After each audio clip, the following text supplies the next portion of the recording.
I've never really been into religion. Growing up, we didn't do the whole church thing. My parents weren't interested, so it wasn't a part of my life. I always thought it was just an excuse for people to avoid their real problems. But when Sophia came into the picture, things started shifting. She was different. She came from one of those families where church was everything. For her, attending church wasn't even a second thought. It was as automatic as brushing her teeth. When we got married, I didn't think much of it. I loved her, and if church was important to her, I figured it wouldn't hurt to support it. Going once in a while didn't seem like a huge deal. So what if I had to sit through a couple of boring sermons? If it made her happy and kept the peace, what was the harm? At first, everything seemed fine. I thought our marriage was solid. I worked long hours as a construction project manager, while Sophia worked as a nurse at a local clinic. We lived a quiet suburban life in Aspen Hill. Everything seemed normal. Or maybe I was just fooling myself, convincing myself that it was.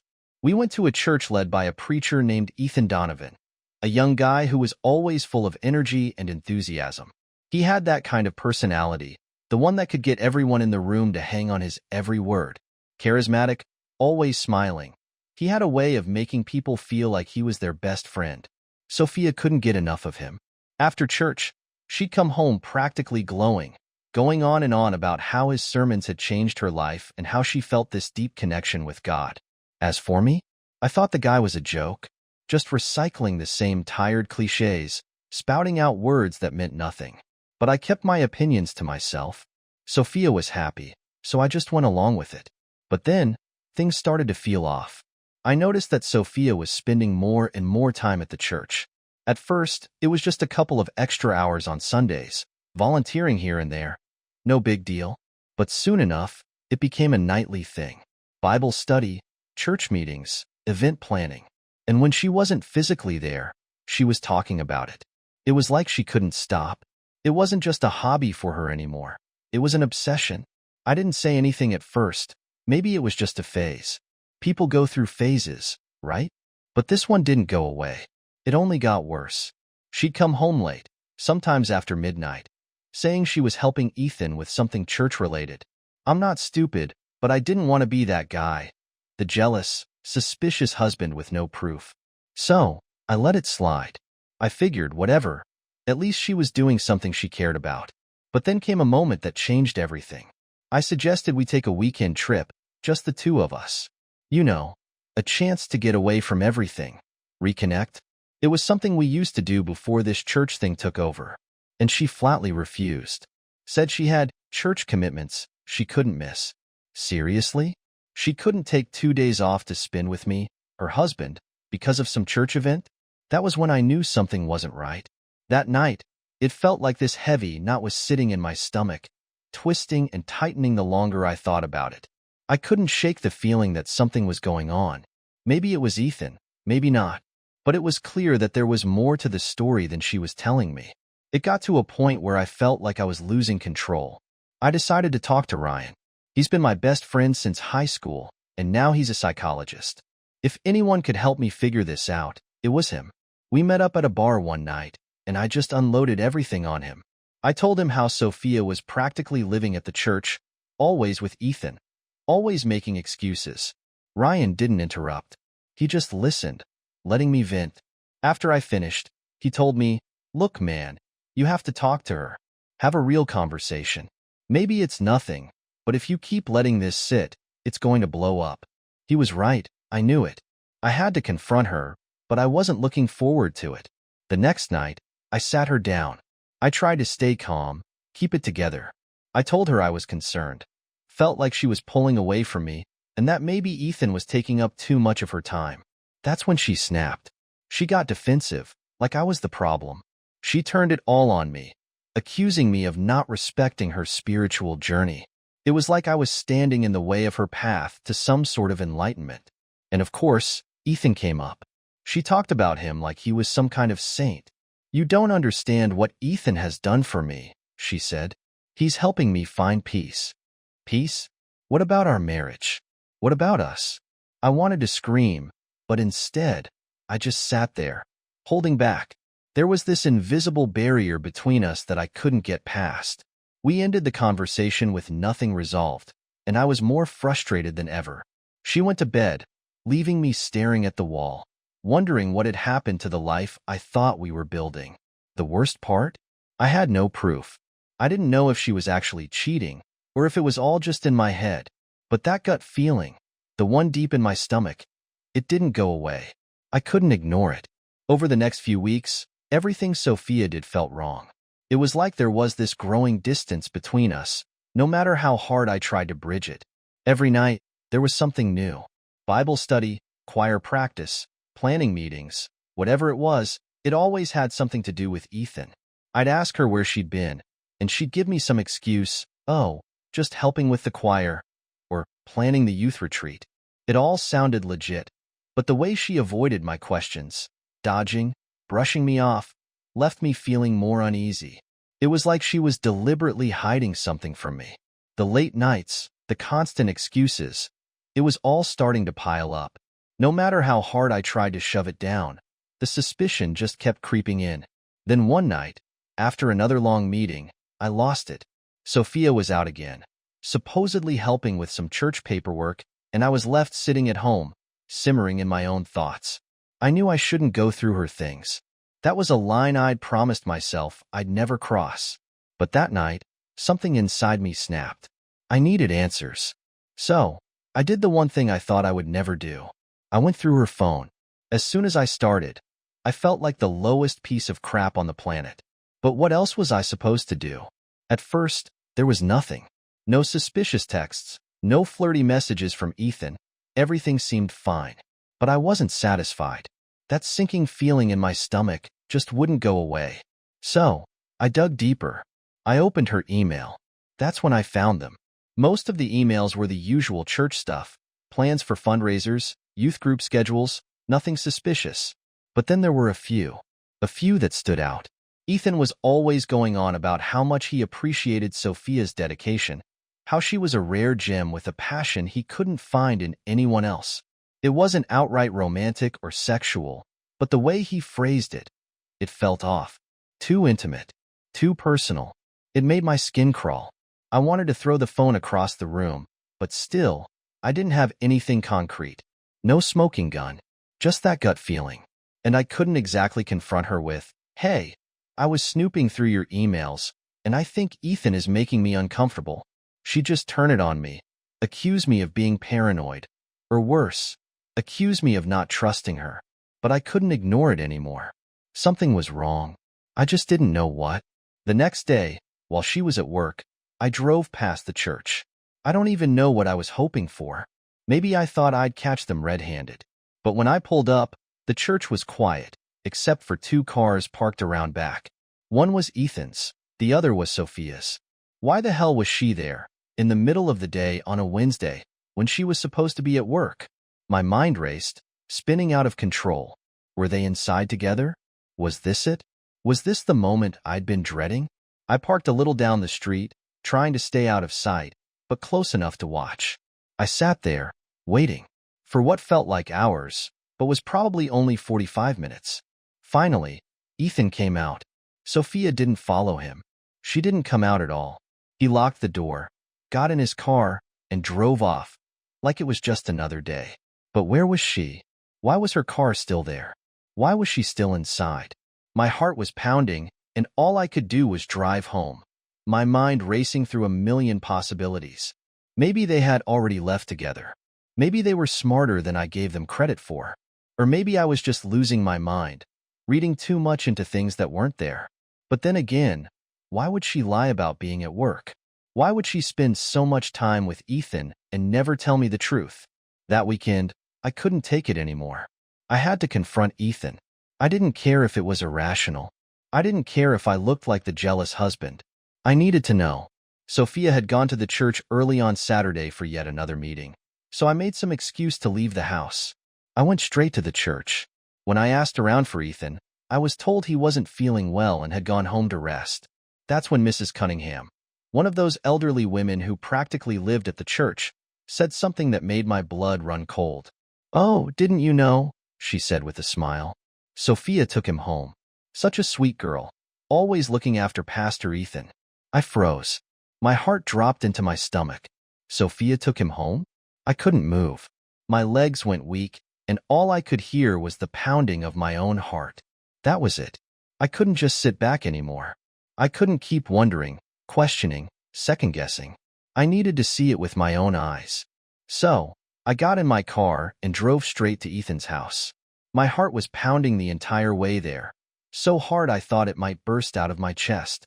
Every rational thought was telling me to turn around, to forget all of it, to walk away and pretend I never saw what I'd already seen. But I couldn't. I had to know. When I pulled up to Ethan's house, a small, unimpressive place just outside of town, my stomach dropped. Sophia's car was parked in the driveway. Every part of me screamed to turn around, to leave before I did something I couldn't undo. But I couldn't stop. I was already past the point of no return. I got out of the car, my legs shaking as I walked up to the door. My hand hovered over the doorknob, and then I heard it. At first, it was faint, just whispers or maybe quiet laughter. But then it became unmistakable. Two clear, unmistakable moans. There was no mistaking what was happening inside. My world crumbled in that moment. I froze, my hand gripping the doorknob so tightly my knuckles turned white. I didn't know what to do. Part of me wanted to kick the door in and tear the place apart. Another part wanted to run. Run as fast and far as I could and never look back. But I couldn't move. I couldn't breathe. I couldn't think. Then, without thinking, something inside me snapped. I slammed my shoulder into the door, and it burst open with a crash. The sound startled them. Sophia and Ethan. Caught in the act, they were sitting together on the couch, looking completely caught off guard, frozen in the moment. They froze, staring at me like I was some kind of ghost. For a split second, the room went completely silent. Time seemed to stop. I couldn't believe what I was seeing. I knew something was off long before that moment, but actually seeing it, watching them together, broke me. The betrayal hit me like a punch to the gut, knocking the wind out of me. I stood there, frozen, my mind reeling, but my body was moving before I could think. My fist collided with Ethan's jaw before I even knew what I was doing. The crack of impact was sickening, and he dropped to the ground like a puppet with its strings cut. Sophia screamed, lunging toward me, trying to pull me away, but I couldn't hear her. I didn't care about her pleading. All I could see was him. This smug, arrogant bastard who'd slipped his way into my wife's life, manipulating her, and now, it seemed, her body. I wanted to destroy him. I wanted him to feel everything I was feeling in that moment. For a brief second, I didn't even care what happened to me. I just wanted him to hurt. "Jack, stop," Sophia cried, pulling at my arm, but her voice was just noise, drowned out by the fury building inside me. I wasn't stopping, not yet. I grabbed Ethan by the collar, yanking him halfway off the ground. He was mumbling something, maybe begging, maybe trying to apologize. I didn't know and didn't care. I wasn't listening.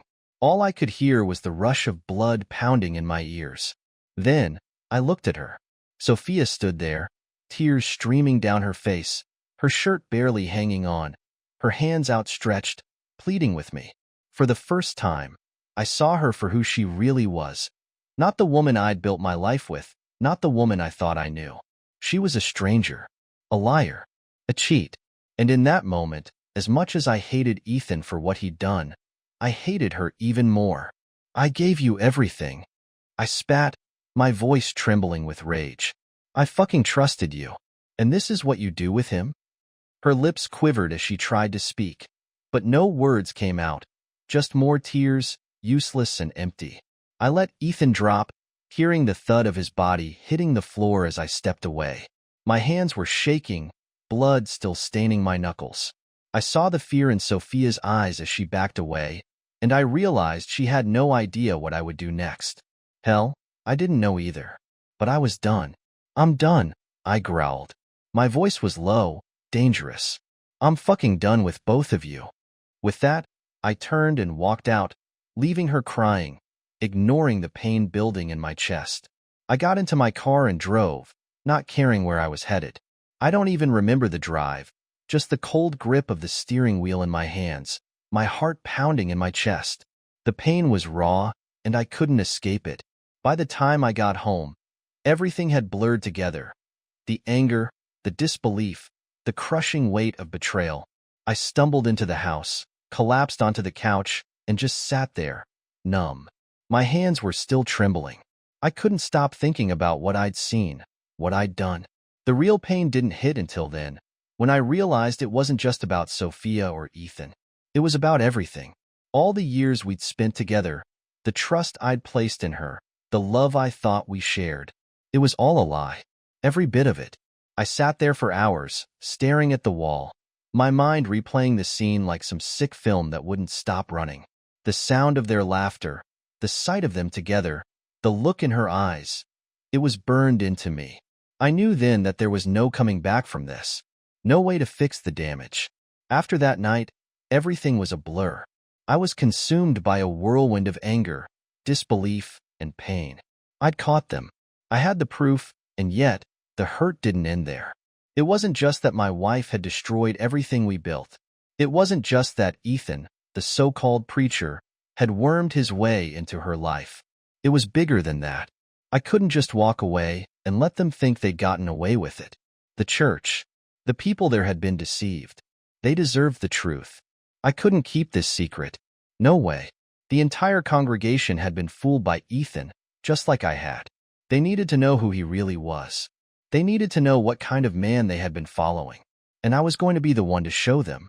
That evening, with my hands still shaking, the rage still burning in me, I went back to the church.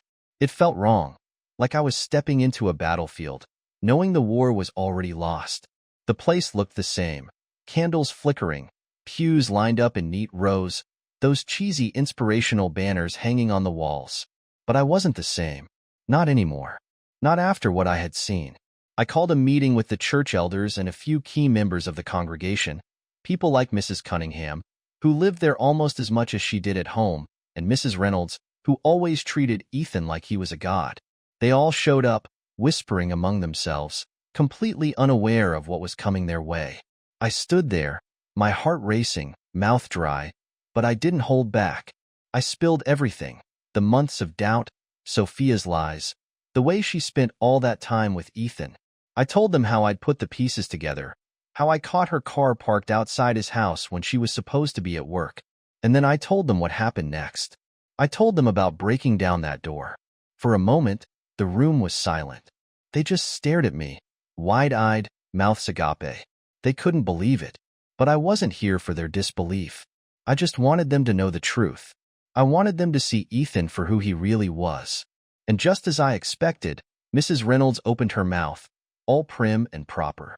"There must be some misunderstanding," she said, clutching her pearls like I'd accused her of a crime.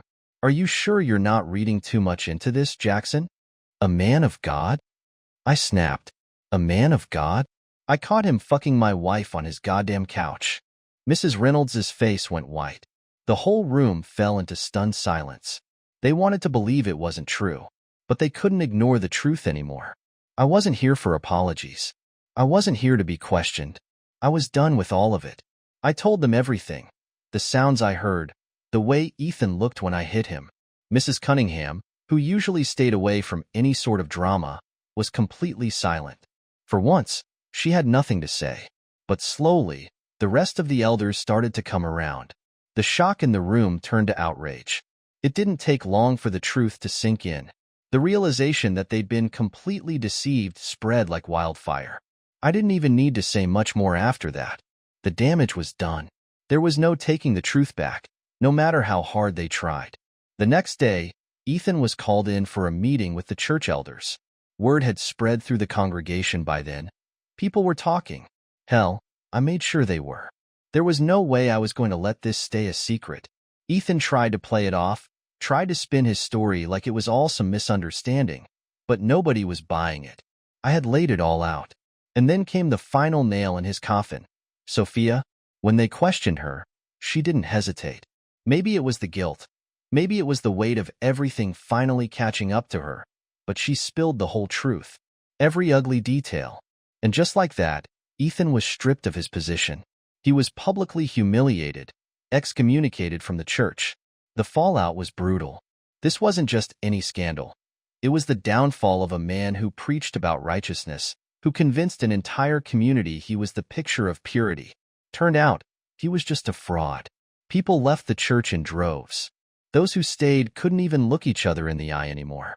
It was like the very soul of the church had been ripped out and stomped on. As for Sophia, she didn't escape the fallout either. It's funny how close-knit these religious communities can be. You'd think there'd be forgiveness, right? But no, not when you've been caught red-handed. The women who used to gossip with her after Sunday service wouldn't even acknowledge her. Mrs. Reynolds, the one who always treated her like a daughter, turned her back completely. I heard she called Sophia a disgrace to womanhood, or something equally self-righteous. Sophia tried to make amends, of course. She apologized, tried to explain herself, but no one wanted to hear it. The damage was done. She was a pariah now. There was no coming back from it. Our marriage was over. The church was in ruins. And the woman I had once loved? She was just a stranger now. There was no redemption for her, not in the eyes of the people who had once embraced her. And honestly, I didn't care. She'd made her bed, and now she could lie in it alone. By the end of it, I was numb. The adrenaline had worn off, and all I felt was emptiness. Sure, I'd exposed the truth. I'd brought Ethan down and made sure Sophia faced the consequences of her actions. But there was no satisfaction in it. No sense of victory. Just this hollow feeling, knowing that everything I thought I knew, everything I had built with her, had been nothing but a lie. The fallout from the mess I'd created rippled through Aspen Hill for months. The church never recovered. And as for me, I couldn't stay there anymore. That place was tainted. Too many memories of betrayal, too many reminders of pain. I packed up my things and left, determined to start over. Away from the church. Away from Sophia. Away from the wreckage they'd both left behind. Leaving Aspen Hill felt like ripping off a bandage that had been clinging to my skin for far too long. The town was suffocating. A constant reminder of everything that had fallen apart. My marriage, my trust, my entire life. Every corner of that town felt haunted, like I couldn't turn a street without seeing the ghosts of what had been. So, I did the only thing I could. I left. No dramatic goodbyes, no explanations. I packed my stuff, threw it in the back of my truck, and drove away. I didn't even bother telling Sophia. What was left to say? She had done enough damage already. My friend Stephen, bless him, helped me find a job in a neighboring city. We kept in touch after everything went down, and I'm pretty sure he saw the desperation in my voice when I called him. He hooked me up with a construction project in a new town. Nothing glamorous, but it was work, and I needed something, anything, to keep my mind off the mess I had left behind. The first few weeks were tough. I moved into a tiny, sad excuse for an apartment on the outskirts of the city. One bedroom, a dingy kitchen, a bathroom that looked like it hadn't been cleaned since the Reagan era. But I didn't care. At that point, I just needed somewhere to exist, somewhere to lay my head down at night and pretend my life wasn't spiraling out of control. I threw myself into work, hoping the long hours would numb me.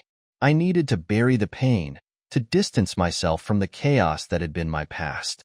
But no matter how hard I tried, the memories followed. Every time I lay down at night, it was like the replay button got stuck in my head. I'd relive that moment at Ethan's house over and over. The sight of Sophia tangled up with him, the sound of her voice pleading with me to stop. It wouldn't go away. I'd lie there in the dark, fists clenched, replaying every argument, every lie, every time she chose him over me. I couldn't sleep. I couldn't stop thinking about what I had lost, what had been taken from me. My marriage was over. My trust shattered. Any faith I had left in people, in relationships, even in myself, gone. Nights were the hardest. I'd lie awake, thinking about all the things I'd done wrong, all the things I should have seen coming.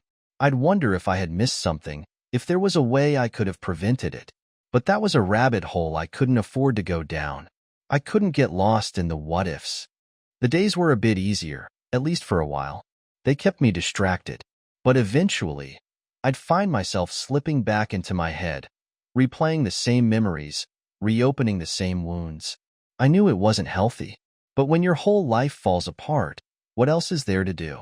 You either sit in it and stew, or you figure out a way to dig yourself out. I just hadn't figured out how to start digging yet. Then, a few weeks after moving, something changed. Her name was Amelia Brooks. She worked at the same company, doing some kind of admin work. Nothing fancy. At first, I barely even noticed.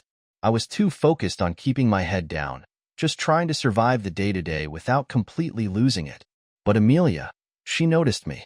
She'd start small conversations here and there. Nothing deep, just casual chatter about work, the weather, whatever. I didn't think much of it. Hell, back then, I wasn't thinking much about anything at all. But over time, those casual exchanges turned into something more.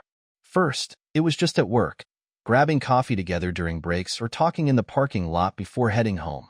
But soon enough, we were hanging out outside of work, too. She'd ask me to grab a drink or go for dinner, and for the first time in what felt like forever, I said yes. I figured it couldn't hurt. I had nothing else going on, and there was something about her, something different. She wasn't like Sophia. Amelia was patient. She didn't try to fix me or pry into my past. She just listened. There was a warmth to her that I hadn't even realized I was missing.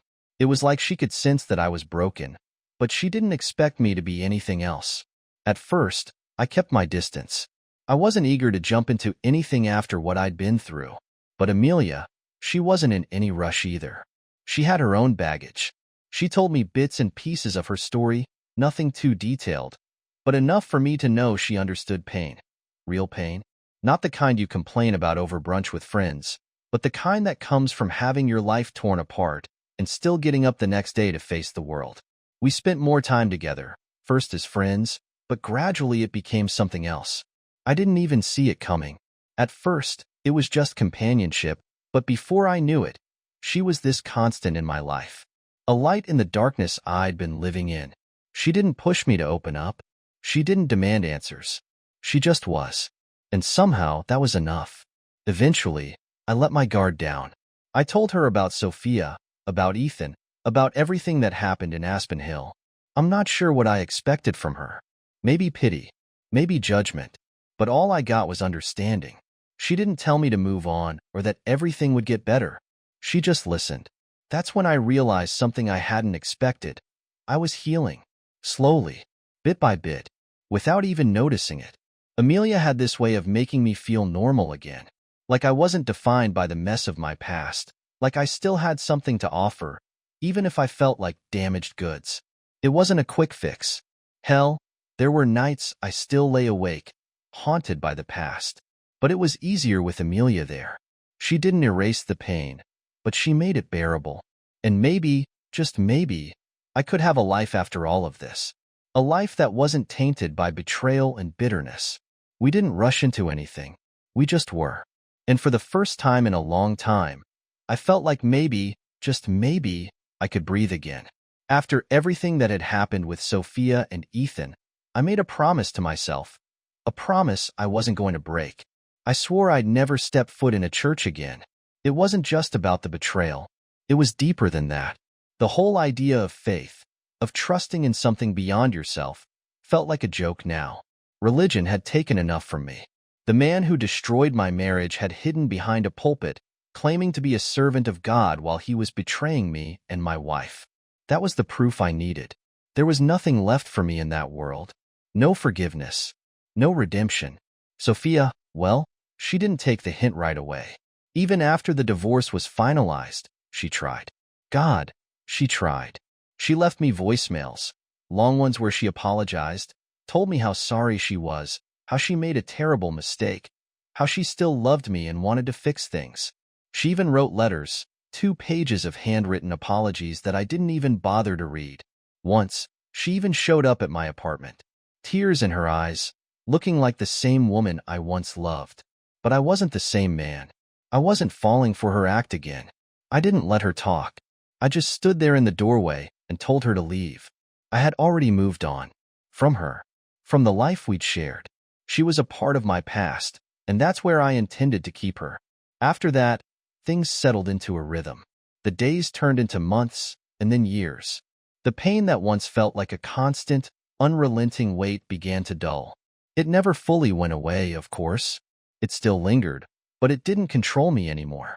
It was just a scar. And like any scar, it faded over time. Amelia played a big part in that healing. She wasn't just someone who showed up when I was at my lowest. She became my anchor, my partner in building a new life. At first, we moved carefully. Neither of us was in a hurry. But eventually, we took the next step. We moved in together. We started traveling, seeing new places, having new experiences. And little by little, the broken pieces of my life started to come back together. We got married a few years after I left Aspen Hill. It wasn't a big event, just a simple ceremony with a few close friends. No church, no religious speeches, just us. And that was enough. For the first time in a long time, I finally felt like I had control again, like I was steering my own ship instead of being carried by the tide of everything that had come before. I started finding new ways to fill my time: fishing, hiking, woodworking, things I never would have considered before. But somehow, they became my escape. There was something peaceful about being out in nature, or working on a project in my garage, watching something come together with my hands. It gave me a sense of calm I hadn't felt in years. I wasn't running anymore. I wasn't trying to escape what had happened. I was just existing. And for the first time in a long time, I could breathe. It wasn't about forgetting. It wasn't about pretending like the past didn't happen. It was about being present. And in those moments, whether I was fishing with Amelia, or hiking through the woods, or standing still in front of a mountain, just watching the world move around me, I realized that I didn't carry Sophia's betrayal anymore. It was still a part of my history, but it didn't define me. It wasn't something that shadowed every step I took.